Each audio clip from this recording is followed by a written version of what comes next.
Bendito el Señor. Bueno, continuamos entonces con la segunda hora de clase correspondiente para el día de hoy. Vamos a ver, la santidad no tiene nada que ver con la moral.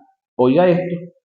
La santidad no tiene nada que ver con la moral. Ok, seguimos sobre el tema. La moral relativa a la conducta, la ética y las reglas de urbanidad. Tiene que ver con las buenas costumbres y es adaptable a las culturas. Toma en cuenta que una persona que puede tener comportamientos inmorales y no estar pecando. La esquizofrenia, oiga, puede llevar a una persona a tener una conducta inmoral sin quebrantar los principios de santidad. Su estado patológico lo excluye según la amartiología de la posibilidad de pecar. Dicho estado se considera en lo similar al de la inocencia, que es el estado donde se desenvuelven los niños. En su primera etapa, un niño no puede ser juzgado por las autoridades, ni siquiera por Dios, mientras esté en la inocencia, sea cual sea su comportamiento. Pero ¿de qué edad a qué edad existen los niños? Según la legislación venezolana, de 0 a 12 años. ¿Sí? Niños. De ahí para adelante son adolescentes. Sin embargo, la inocencia en los niños se pierde entre los 5 y los 7 años, si usted no lo sabía. En el caso de nosotros, los de la edad de nosotros, Pedro, yo creo que todavía tenemos parte de ella, ¿no? Pero los de ahorita, muchachos, parece que vinieran sin ella. ¿Sí? Ahora, sí la traen, pero no sé, traen un modelo muy diferente al de nosotros. Ahora, por otra parte, ahora, una persona esquizofrénica que por causa de esa conducta, la cual se dejaron abrazar, tiene que ver con perder el control de la mente. Y ya pasan a un nivel muy alto cuando ya se les conoce como locos, que hay que meterles la camisa de fuerza, amarrarlo y pasarlo para el pampero. Aquí en Lara para el pampero, allá en Valencia en válvula. No sé si usted había oído hablar de esa parte. Es más, hay un amigo de Chabasquén que una vez creo que lo llevaron a válvula y se salió y se vino a pie. ¿Sí? Le echan mucha broma por eso. Ahora, por otra parte, hay que entender que para nosotros, algo puede considerarse pecado desde el punto de vista moral y podemos hacer juicio sobre ello por no conocer las culturas y al analizar lo que juzgamos desde el sentido cultural está muy distante de lo que es pecado. En una ocasión, la conocida predicadora Daisy Osborne, esposa del conocido predicador Tele Osborne, cometió una imprudencia en una tribu en el África al mandar a colocar brasier o sostenes a las mujeres que habitaban en una aldea. Según esa cultura, era normal no usar esta prenda. Sin embargo, ella vio el acto como inmoral y lo juzgó como pecado. Pero según la cultura africana, de donde ella estaba, que no la estudió, en esa aldea, eso era normal, que las mujeres anduvieran con sus senos al aire. De hecho, las únicas mujeres que se cubrían los senos eran las prostitutas. Entonces, para nosotros, si vamos para allá sin que nos expliquen y nos echen el cuento y las vemos así con los senos al aire, mira la pecadora esa, una hermana santa congregándose en la iglesia. Y la que se las cubre, Mira, la única santa que hay aquí, no, y son las prostitutas. Entonces, es ahí la necesidad de conocer las culturas, señoras y señores. Ahora, hay términos que según el lenguaje, los idiomas, los dialectos, las culturas, no deben pronunciarse en ciertas naciones, países, estados, pueblos o aldeas, porque el hacerlo se te puede considerar pecado bajo el conocimiento que se obtenga en la intención del corazón al decirlo. Por otro lado, hay quienes obran en forma apegada a la moral y a la ética de sus creencias, pero con motivos equivocados, y ante Dios es pecado lo que están haciendo. Oiga, porque el motivo es incorrecto. Este fue el caso juzgado por Jesús cuando hizo referencia a la posición de los fariseos, que actuaban con toda la moral y la ética, pero en su corazón había perversidad hasta el punto que Jesús los llamó, oiga, sepulcros blanqueados y generación de víboras. ¿Qué es un sepulcro blanqueado? Una urna bien bonita, bien chévere, pintadita por fuera, pero cuando usted la abre por dentro, ¿qué es lo que hay? Hueso, carroña, gusano y pedazos de pelo y hediondez. Entonces, ellos por fuera andaban muy bonitos, ¿sí? Pero por dentro, ¿qué era?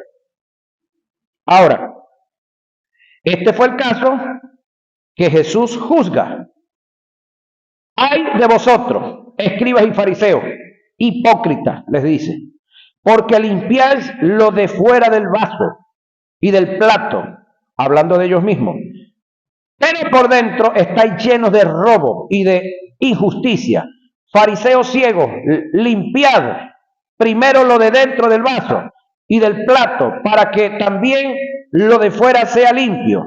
Ay de vosotros, escribas y fariseos hipócritas, porque sois semejantes a sepulcros blanqueados, que por fuera a la verdad se muestran hermosos, mas por dentro están llenos de huesos, de muertos y de toda inmundicia. Mateo 23, 25 al 27. La expresión sepulcros blanqueados y la acción de limpiar lo de fuera del vaso y del plato, culturalmente tiene que ver con la ética, la moral, con reglas de urbanidad en la que los fariseos se movían, pero la expresión huesos de muertos y de toda inmundicia, en contraste a lo hermoso del sepulcro por la parte de afuera, refleja el motivo incorrecto, la hipocresía, el engaño, la falsedad, la mentira en la que los fariseos se movían en su apariencia, cubriendo con la moral y la ética, pero en cuanto a Dios, que no puede ser burlado, estaban confinados al infierno. Así también vosotros por fuera a la verdad os mostráis justos a los hombres, pero por dentro estáis llenos de hipocresía e iniquidad. Mateo 23, 28. Mateo 23, 28. Este es el tipo de ministros que en parte tenemos en nuestra iglesia, ministrando con apariencia de piedad, con toda la moral y la ética del mundo, pero por dentro son como los sepulcros llenos de pobredumbre, de mentira, engaño, falsedad, fatuos, rebeldes, promiscuos, fornicarios, altivos, prepotentes, soberbios, amadores de sí mismos, crueles, ávaros, ingratos, implacables, calumniadores, traidores. De estos hace mención el apóstol Pablo en sus cartas: ante los ojos de Dios están reprobados y él les dará su destino. Porque, oiga, habrán hombres amadores de sí mismos, avaros, vanagloriosos, soberbios, blasfemos, desobedientes a los padres, ingratos, impíos, sin afecto fraternal, implacables, calumniadores, intemperantes, crueles, aborrecedores de lo bueno, traidores, impetuosos, infatuados, amadores de los deleites más que de Dios, que tendrán apariencia de piedad, pero negarán la eficacia de ella. A estos evita, porque de estos son los que se meten en las casas y se llevan cautiva a las mujercillas cargadas de pecado, arrastradas por diversas concupiscencias. Estas siempre están aprendiendo y nunca pueden llegar al conocimiento de la verdad, y de la manera que Janes y Jambres resistieron a Moisés, así también estos resisten a la verdad. Hombres corruptos de entendimiento, reprobos en cuanto a la fe. Segunda a Timoteo 3, 2 y 8. Santidad no es una imposición ni nace de ella. Oiga, santidad no es una imposición ni nace de la imposición. La santidad es producto de lo que la santidad no es producto de lo que se impone a hacer, sino de lo que se expone para hacer. Es producto de conocer ciertos principios de cosas que se deben hacer y no que se tienen que hacer. Cuando no se tienen poder de decisión y elección, no se puede conducir a la santidad. Imponer es el lenguaje de la ley y exponer es el lenguaje de la gracia. Por esta razón, Pablo expuso que como creyentes libres del estado de pecado, estando en el estado de justicia, fuimos llamados, oiga, a administrar la multiforme gracia de Dios, dándonos libertad para escoger entre lo bueno y lo malo, lo puro y lo impuro. En el huerto del Edén, Dios le presentó al hombre el bien y el mal, pero le dio derechos para escoger, respetando su libre albedrío. Dios nunca impone su palabra ni su voluntad. Dios la expone. De nosotros depende que obedezcamos. La santidad es producto de una decisión muy personal, producto de la sumisión en un sometimiento a los principios de Dios con motivos correctos en obediencia. La voluntad de Jesús no era la voluntad del Padre. Jesús tuvo de parte de Dios poder de elección. Él dejó de hacer lo que el Padre hace para hacer y cumplir con las demandas del Padre. Marcos 14:36 y Lucas 22:42. Ahora, cuando se violan el libre albedrío, no hay lugar para la santidad genuina.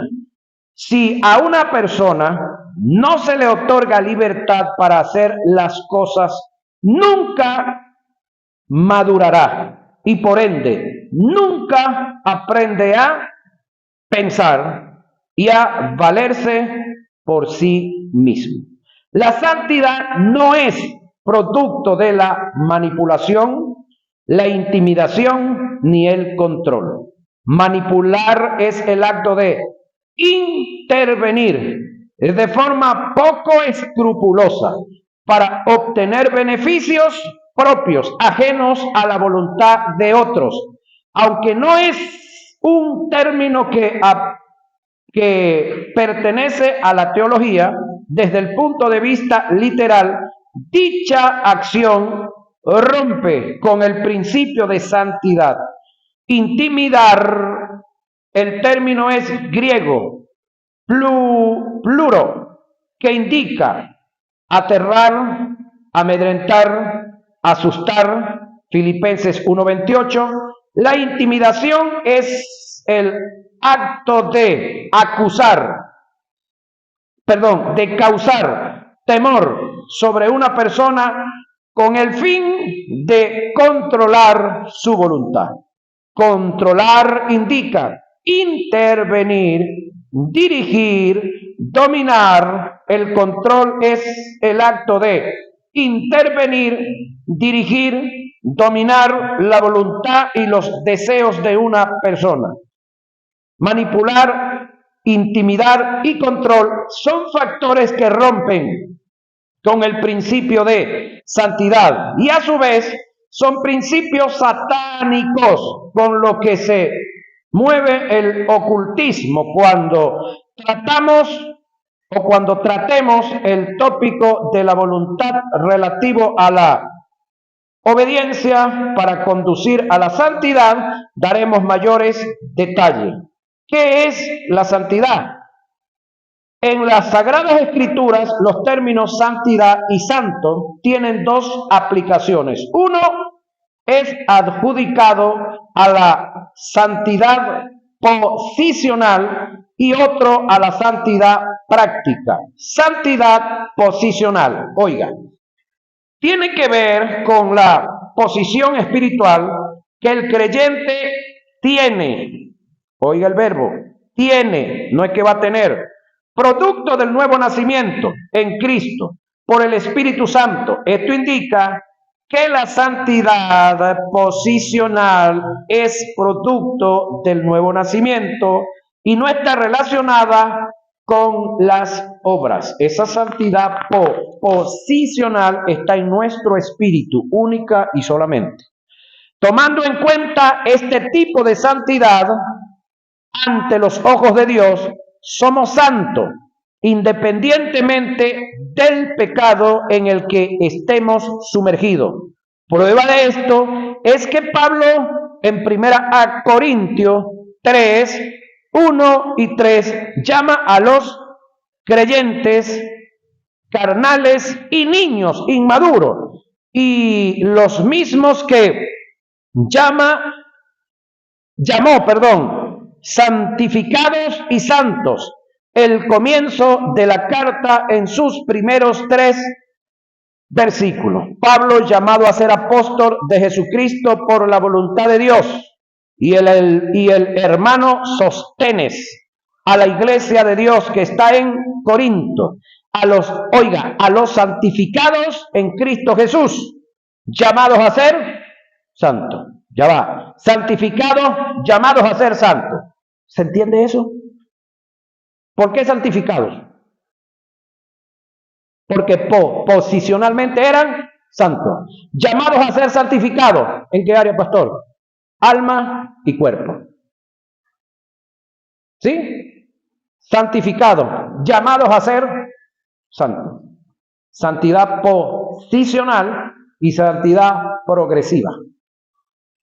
¿Sí? Santidad posicional en el espíritu, que viene de la justicia que se obtuvo, o de la salvación que se obtuvo por la justicia y el sacrificio de Cristo, pero llamados a ser santos en el alma, conociendo la palabra y sometiéndonos a ella y obedeciéndola a ella voluntariamente, por decisión unipersonal y particular de cada uno, no por coacción ni por manipulación.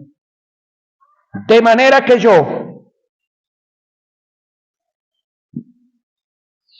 hermano, no pude hablaros como a espirituales, sino como a carnales, como a niños en Cristo. Os di a beber leche y no vianda, porque aún no erais capaces, ni sois capaces todavía, porque aún sois carnales. ¿A quiénes? A los santificados, ¿sí? Llamados a ser santos. Primera Corintios 3, 1 y 3. En la mayoría de sus cartas, Pablo al comienzo se dirige a los creyentes como los santos o santificados, reconociendo la posición de santidad que equivale a la justicia en el Espíritu. Pablo, apóstol de Jesucristo por la voluntad de Dios, no porque él quiso, no porque se antojó, no porque se autonombró. Y el hermano sostiene a la iglesia de Dios que está en Corintio, con todos los santos que están en toda Acaya. Segunda a Corintios 1:1. Pablo, apóstol de Jesucristo, por la voluntad de Dios, a los santos y fieles en Cristo Jesús, que están en Éfeso. Efesios 1:1. Pablo y Timoteo, siervos de Jesucristo, a todos los santos en Cristo Jesús, que están en Filipos. Filipenses 1:1.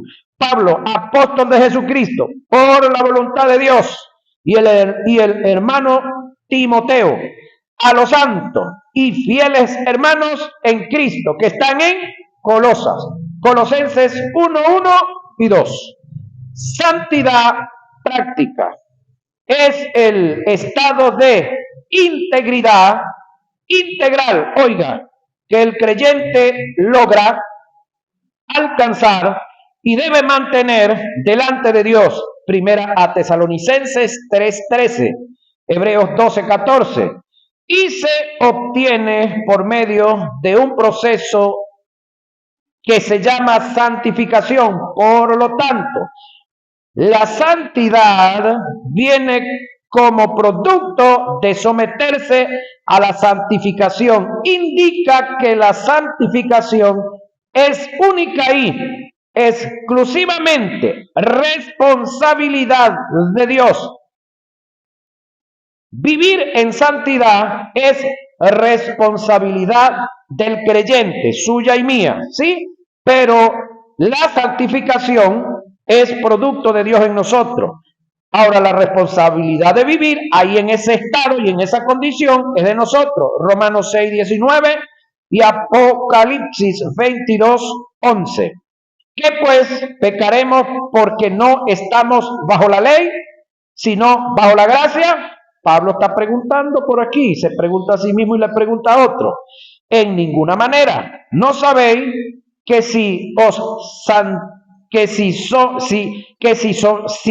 sometéis a alguno como esclavo para obedecerle, soy esclavo de aquel? Es decir, si yo me someto a algún tipo de pecado y me esclavizo a ese tipo de pecado, ¿qué soy de ese pecado? Esclavo. ¿Y qué es ese pecado sobre mí? El rey mío. Pero como mi rey es Cristo y mi rey es santo, como mi rey es Dios y Dios es santo, como mi rey es el Espíritu Santo y Él es santo, ¿cómo debe proceder Rafaelito? Como su Dios. Y no estar sometido a la antigua vida en la que anduvo en aquellos tiempos que ya quedaron atrás y sepultados. Y un día dijo por allá de atrevido: hoy muero para el mundo y vivo para Cristo. Entonces, si Rafaelito se autorrespeta, debe respetar esas palabras que dice. Pero si el tipo no tiene palabra ni con él mismo, pues una cosa dice con la boca y otra con sus acciones. ¿Sí? Ok. Ahora, pero gracias a Dios que aunque erais esclavos del pecado y de los pecados, habéis obedecido de corazón a aquella forma de doctrina a la cual fuisteis entregados y libertados del pecado. Vinisteis a ser siervos de la justicia. Hablo como humano por vuestra humana debilidad, que así como para iniquidad presentaste vuestros miembros para servir a la inmundicia, a la iniquidad, así ahora, para santificación, presentad vuestros miembros para servir a la justicia, porque cuando erais esclavos, en aquel tiempo del pecado, erais libre acerca de la justicia. Pero, ¿qué fruto tenías de aquellas cosas de las cuales ahora os avergonzáis? Porque el fin de ellas es muerte, de aquellas cosas. Mas ahora, en las que vivimos, ¿no?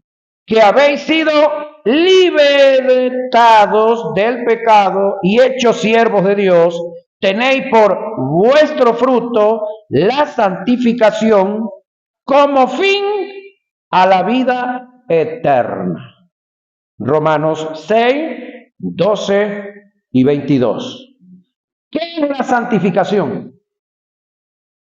Vamos a ver. Del griego hagiasmo. Se conoce como la conformación progresiva y el proceso mediante el cual el hombre alcanza la santidad. Es una acción única y exclusiva de Dios.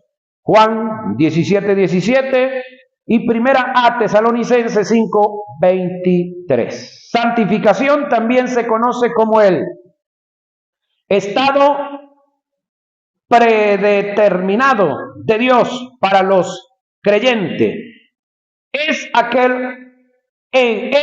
aquella relación con Dios en la que entran los hombres en una forma progresiva y paulatina, en la cual Dios, a través del Espíritu Santo, como agente, y a su vez el Espíritu con sus instrumentos o elementos de cooperación, lleva al hombre a un estado de santidad. Romanos 15:16, segunda a Tesalonicenses 2:13 y primera de Pedro 1:2. Mas os he escrito, hermanos, en parte con atrevimiento, como para haceros recordar, por la gracia que de Dios me es dada, para ser ministros de justicia a los gentiles, ministrando el evangelio de Dios, para que los gentiles le sean ofrenda agradable, santificada por el Espíritu Santo. Romanos 15:15 y 17. Pero nosotros debemos dar siempre gracias a Dios, oiga, respecto a vosotros, hermanos amados por el Señor, de que Dios os haya escogido desde el principio para salvación, mediante la santificación por el Espíritu y la fe en la verdad. Segunda a Tesalonicenses 2:13. Pedro, apóstol de Jesucristo, a los expatriados de la dispensación en el Ponto, Galacia, Capadocia, Asia y Bitinia, elegidos según la presciencia de Dios Padre en santificación del Espíritu. Primera de Pedro 1:1 y 2. Debemos aclarar que la santificación es un proceso de Dios con el individuo en lo personal. No es algo que puede ser transferido, imputado. Es algo que se recibe, oiga, de Dios solamente. Se aprende y se asume. Juan 13:15 y Efesios 4:17 al 32. La santificación comienza en el mismo momento en que el hombre es regenerado del estado de condenación en el cual se encontraba. Allí Dios comienza a trabajar en la formación del individuo para llevarlo a un nivel de madurez que lo puede conducir al estado de santidad. El término santificación es traducido de la palabra griega agiasmo y en el Nuevo Testamento aparece 10 veces en su sustantivo agiazo, que es el término santificar, y en su adjetivo agios, que es equivalente a un santo, aparece en los escritos en Santiago, en los escritos, sagrado, 229 veces. El término santificación o santificar está registrado en el Antiguo Testamento bajo la dispensación de los patriarcas, jueces, reyes y sacerdotes en relación a cosas o lugares tales como días, montañas, altares, ciudades, vestiduras, una nación, ejércitos u otros. Aclaramos que tal retribución, el santificar las cosas, no es por causa del objeto o lugar, sino que es algo determinado por Dios, por causa y en pro de las relaciones y asociaciones con el hombre. Tiene con la presencia de Dios, tiene que ver con un estado de conciencia, responsabilidad, seriedad, rectitud, devoción o adoración. Es decir, la atribución de la santificación no se hizo por causa de los objetos o lugares, porque son cosas inanimadas que no pueden alcanzar santidad. Esto Dios lo establece por la condición del hombre en su estado de pecado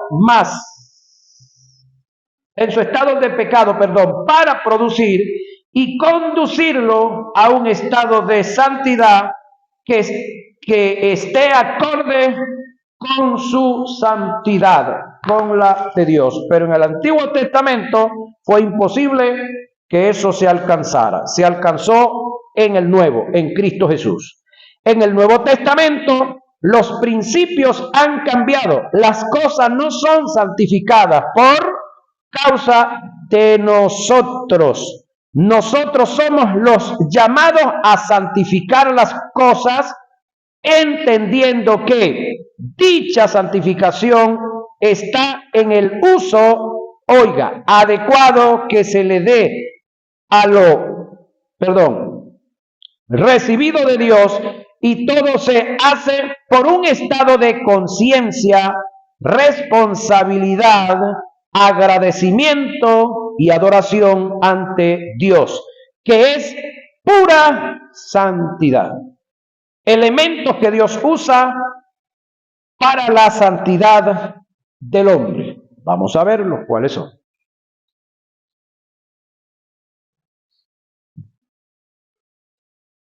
Además de tener sus elementos, Dios tiene un agente que es el Espíritu Santo. Él es el encargado de mostrarnos la verdad de Dios, de guiarnos y conducirnos en justicia. Primera a Corintios 6:11, Romanos 15:16 y Primera de Pedro 1:12. Jesús dijo, refiriéndose al Espíritu, Él tomará de lo mío y se los hará saber. Juan 16:14. Y el apóstol Pablo expresa que el Espíritu escudriña la mente del Padre y se lo revela a la iglesia. Primera a Corintios 2:13. De modo que no hay nada que sepamos de Dios, de Jesús, de sus propósitos eternos, si no es por el Espíritu. Y no hay un alcance del nivel de santidad que Dios logre en nosotros, si no es por el Espíritu Santo. Pero debemos tomar en cuenta que el Espíritu Santo por sí solo, oiga, no puede conducirnos a la santidad. No descarto que con su presencia nos pueda, oiga, inspirar, instar y darnos el deseo de vivir en santidad, pero le es imposible conducirnos a la santidad sin los elementos de cooperación utilizados en el proceso de la santificación. La santidad viene como producto de tener una información y un conocimiento del carácter, la voluntad, los preceptos de Dios y por consiguiente someternos y ajustarnos a ello. Y esta información y conocimiento viene a través, oiga, de estos elementos de cooperación. Elementos de cooperación para la condición a la santidad. Vamos a ver cuáles son esos. Estos elementos son, oiga, la palabra escrita que tenemos en la Biblia. Los dones ministeriales, 5 dones ministeriales que quedaron establecidos, que los establece Jesús. Apóstoles, evangelistas, pastores y maestros. 5 únicos, no hay más dones ministeriales. No hay tal cosa como ministerio carcelario, ministerio de ayuda, ministerio musical, ministerio X, no hay. Domata, ministerio no. El que ministra, el que canta, el que toca, se le puede llamar ministro, pero no es un domata. Ministro porque ministra, ¿sí? Pero solamente hay 5 dones ministeriales. Pero si estos dones ministeriales no han sido pasados por varias cosas que vamos a estar leyendo, ¿cómo es que con todo y que yo tengo un don puedo perfeccionar a quién? ¿Sí? Entonces, el primer elemento que el Espíritu Santo va a usar es la palabra, ¿sí? Luego los dones ministeriales, luego los dones espirituales. Estos elementos de santificación son medios para alcanzar un fin, el cual es un estado de santidad para ser santo. En primer lugar, la palabra escrita. En el caso de nosotros en esta parte del mundo, tenemos pudiéramos decir dos Biblias, la que tiene 66 libros y la que tiene 73. Ahora, para allá, para el Medio Oriente, los negritos de África tienen una que tiene 90 libros, los etíopes, pero ese es para ellos. Ahora, muchos de nosotros somos muy curiosos, queremos verla, queremos estudiarla, queremos analizarla, pero ya leí la mía, ya estudié la que a mí me tocó, ya yo me he empapado, ya aprendí, ya estoy viviendo esta para tener tiempo de la otra, o somos los que queremos alumbrar en las casas de afuera, pero la de nosotros es tiniebla. ¿Estamos aquí? Ajá. La palabra es el complemento del Espíritu para llevar a cabo su obra. Veamos algunos ejemplos bíblicos usando algunos pasajes paralelos que tienen un mismo sentido. Juan 3:5. De cierto te digo que el que no nace de agua y del Espíritu no puede entrar en el reino de Dios. Este texto a mí varias veces me hizo ruido y yo decía, ya va, nacer del agua y del Espíritu. Nacer del agua y del Espíritu. ¿Cómo se nace del agua? Bautismo, ¿sí? ¿Y cómo se nace del Espíritu? El nacimiento que se produce cuando le entregamos la vida a Jesús, luego de que el Espíritu Santo nos convenció de que éramos unos pecadores, de que íbamos rumbo al infierno, pero nos mostró el plan de salvación y aceptamos a Jesús. El detalle es que para el momento que Jesús lo dice, está diciéndolo en plena dispensación de la ley, cuando Juan el Bautista estaba bautizando la gente. Entonces primero, el primer paso era nacer del agua, bautismo de Juan, bautismo de arrepentimiento. Para posterior, luego de que Cristo muriera y resucitara, nacer del Espíritu. Pero ahora es al revés, Pedro. Ahorita es al revés. Primero se nace del Espíritu para luego entonces ir a nacer del agua. Entonces ahí es donde tenemos que analizar y estudiar el asunto, porque si no, no vamos a encontrar la razón real al asunto. Ok, gracias a Dios por la gente que ha estudiado y bueno, Dios les ha iluminado estas verdades. Es mi caso en cuanto a este texto.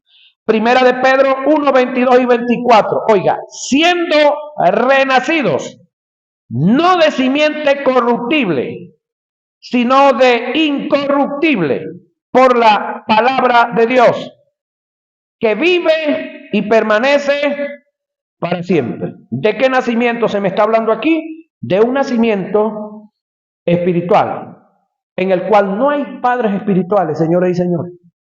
Porque nacimos de quién? Del Espíritu. Y ni siquiera el Espíritu se adjudica la paternidad, ni siquiera Jesús. Jesús figura como nuestro hermano mayor y el Espíritu Santo como nuestro ayudador. El Padre siempre va a ser el Padre, Jehová Dios, más nadie sobre la faz de la tierra. Entonces, no nos traguemos esa estupidez que anda por ahí, que tengamos que respetar a nuestros pastores, a nuestros ministros como a padres. Lo entiendo y lo asumo, pero no es que le vamos a estar diciendo a Rafaelito, hola papi, bendición papi. Así andan algunos lamentablemente, porque leen la Biblia pero no la estudian. Si observamos el nuevo nacimiento, lo produce el Espíritu Santo, no una palabra. Por una palabra. El nuevo nacimiento lo produce el Espíritu Santo por una palabra. Mateo 12, 28. Pero si yo por el Espíritu de Dios echo fuera los demonios, ¿sí? Dice Jesús que por el Espíritu era que echaba fuera los demonios. Ahora, en realidad real, aunque este tema no es conflicto entre dos reinos, pero esto me tiró para allá y la teología se enlaza. ¿Qué elemento usó Jesús para echar fuera los demonios? ¿Aceite? ¿Sal? ¿Usó la cruz? ¿Usó la Biblia? Ninguna de las dos. Bueno, la cruz ya la habían hecho, pero la Biblia no como tal. Entonces, ¿qué usó? Palabra conocida y creída y hablada en fe. Más nada. Conocida, creída y hablada en fe. Y eso entonces produjo la sanidad de los enfermos y la liberación de los demonizados. Mateo 8, 16. Y cuando llegó la noche, trajeron a él muchos endemoniados y con la palabra echó fuera a los demonios. No fue que pataleó, no fue que golpeó el púlpito, no fue que zapateó, no fue que se quitó el flujo y se los tiró encima a la gente, no fue que le dijo venga y póngase mis zapatos, no nada de eso. Ni le sacudió la cartera, no le salieron almendras de la mano, leche de la otra y aceite de la otra, nada de eso. La palabra. Amén. O ayayay. Jesús llevó a cabo la expulsión de demonios con una palabra específica y determinante. El Espíritu o del Espíritu. Después del Espíritu Santo, la palabra es el fundamento y elemento principal de la santidad. Pero nosotros debemos dar siempre gracias a Dios respecto a vosotros. Oiga, hermanos, amados por el Señor, de que Dios os haya escogido desde el principio para salvación mediante la santificación por el Espíritu Santo. ¿Eso está dónde? Segunda a Tesalonicenses 2, 13 y 17. Oiga el texto. Vamos a recalcarlo porque aquí veo los tres. Pero nosotros debemos dar siempre gracias a Dios. Pudiéramos decir el Padre. Respecto a vosotros, hermanos, amados, por el Señor. ¿Cuál es el Señor aquí? Por el Señor, Jesucristo.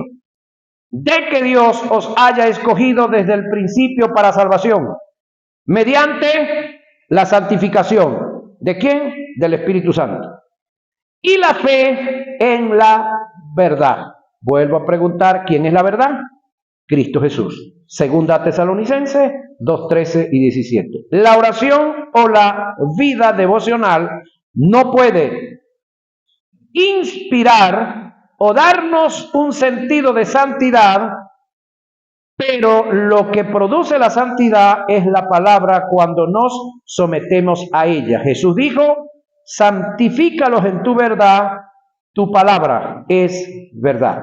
Juan 17:17. Quiero recalcar esto acá. Oiga, la oración o la verdad,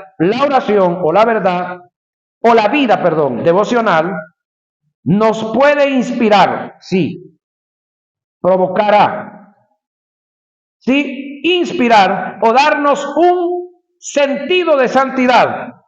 Pero lo que produce la santidad en la palabra es la palabra, cuando nos sometemos a ella. Jesús dijo, santifícalos en tu verdad, tu palabra es verdad. Ahora, ¿por qué la vida de oración, que no estoy diciendo que es mala, y la vida de ayuno, que tampoco estoy diciendo que es mala, no nos puede dar santidad? ¿Por qué? Porque la oración la hago yo, y yo no me puedo dar santidad, producir santidad a mí mismo. Es cierto que hay un texto en la Biblia que me dice que me santifique, pero me tengo que santificar es en la palabra, no es en yo de yo. Es decir, que yo oro tantas horas y me santifiqué porque oré tantas horas, o me santifiqué porque hice tantos días de ayuno. Tenemos el montón de gente que salen del ayuno y ya usted sabe lo demás, que no necesitamos darle propaganda al pecado aquí. Y gente de mucha oración que quieren que Dios les revele, pero que tienen la revelación en la mano y no quieren leerla, no quieren estudiarla. Y entonces igualito el diablo los quiebra. Porque yo no puedo cimentarme o fundamentarme en mí, en lo que yo hago, en mi fuerza, hermano. Este camino ni es mío, ni yo lo inventé, ni me voy a sostener aquí. Este camino es de Dios. El que me llamó fue Él. Y yo tengo que dejarme sostener por Él. Si yo me agarro de Jesús, es como que usted pegue un salto, se agarra de arriba aquí de la varilla. ¿Cuánto tiempo usted durará allá? 3 minutos, 5, 10 minutos usted no me aguanta ya. Pero si la varilla saltara y lo agarrara usted, ahí lo deja colgado por el resto de su vida. Entonces, si usted se deja agarrar de Cristo, usted permanecerá en Él. Pero si usted cree que porque usted se agarró va a permanecer, no. Entonces no son mis fuerzas, no es mi capacidad, es la de Él en nosotros. Amén.